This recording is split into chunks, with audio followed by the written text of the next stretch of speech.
Police হচ্ছে পোষা কুকুরের মতন আরেকটা পোষা কুকুর। ওটা যদি ডোবারম্যান হয় এটা আলসেশিয়ান, ওটা যদি ডোবারম্যান হয় এটা হচ্ছে আলসেশিয়ান। কিচ্ছু করার নেই, গলায় পাট্টা পরানো আছে, পুলিশের গলায় পাট্টা পরানো আছে। কেন বলছি পাট্টা পরানো আছে? কারণ এই পাট্টাটা পরিয়েছিল তাদের যে সংগঠনটা আছে, সংগঠনটা উঠিয়ে দিয়ে ক্ষমতায় আসার পরে গলায় পাট্টা পরিয়ে দিয়ে আলসেশিয়ান কুকুর বানিয়ে দিয়েছে। কিচ্ছু করার নেই। তাই বন্ধুগণ, যতই আপনারা চেঁচামেচি করুন, যতক্ষণ না পর্যন্ত সংগঠিত হয়ে প্রত্যেকটা সনাতনী মানুষ, হিন্দু মানুষ সংগঠিত হয়ে এই মমতা ব্যানার্জির মতো নিকৃষ্ট অভদ্র জঘন্য মহিলা যে মা বোনদের ইজ্জতের দাম তিনি ঠিক করে, যতক্ষণ না পর্যন্ত এই মসনদ থেকে পশ্চিমবঙ্গের সরবে ততক্ষণ পর্যন্ত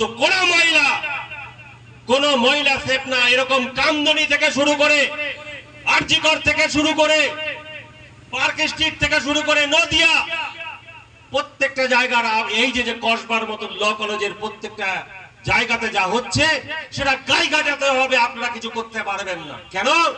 কারণ এই পাট্টা পরানো এই পুলিশ সেখানে যে আপনারা যখন আন্দোলন করবেন আপনাদের লকআপে নিয়ে যাবে, আপনাদের উপরে নির্বিচারে অত্যাচার করবে।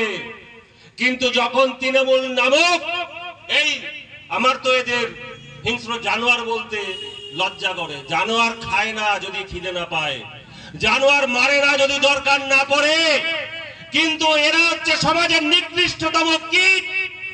এবং এই কলিযুগের সব থেকে বড় অভিশাপ এই তৃণমূল কংগ্রেস।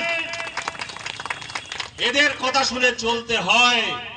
এরা যখন অন্যায় করে তখন তারা পুলিশ এবং প্রশাসনের সাথে বসে রফা হয় কত টাকায় তাকে ছাড়া হবে।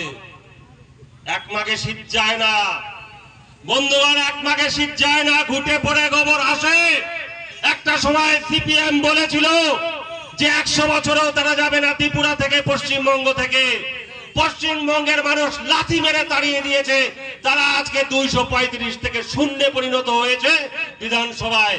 একটা সময় এই তৃণমূল কংগ্রেস একটা সময় শুধু কার্ডবোর্ড এবং এই ফেস্টুনে পরিণত হবে। মিলিয়ে দেখবেন আমার কথা, যেদিনকে ক্ষমতা থেকে যাবে সেদিনকে কেউ বলবে না আমি কোনোদিন তৃণমূল করতাম, সবাই বলবে আমি মনে মনে বিজেপি করতাম। তাই বলছি বন্ধুগণ, আন্দোলন করার দরকার। আমরা আন্দোলন করছি, আমরা পথে আছি, আমরা সাধারণ মানুষের সঙ্গে আছি।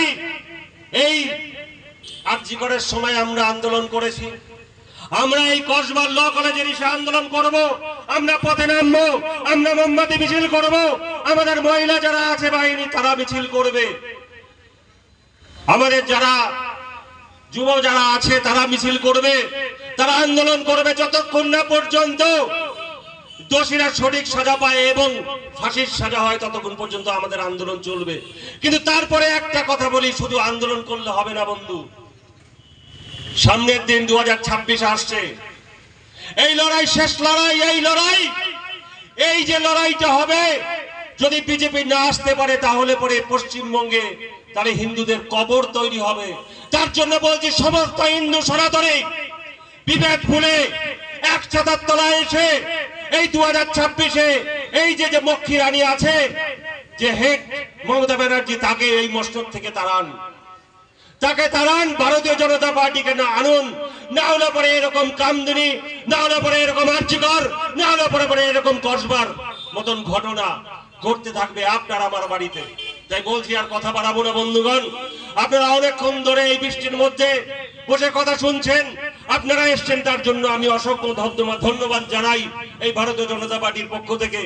আগামী দিনে আমাদের আন্দোলন আরো বড় হবে, আরো চওড়া হবে, আরো আমরা রাজপথে নামবো এই প্রতিজ্ঞা করে সবাই সুস্থ থাকবেন, ভালো থাকবেন, এই কথা বলে আমি আমার বক্তব্য শেষ করছি।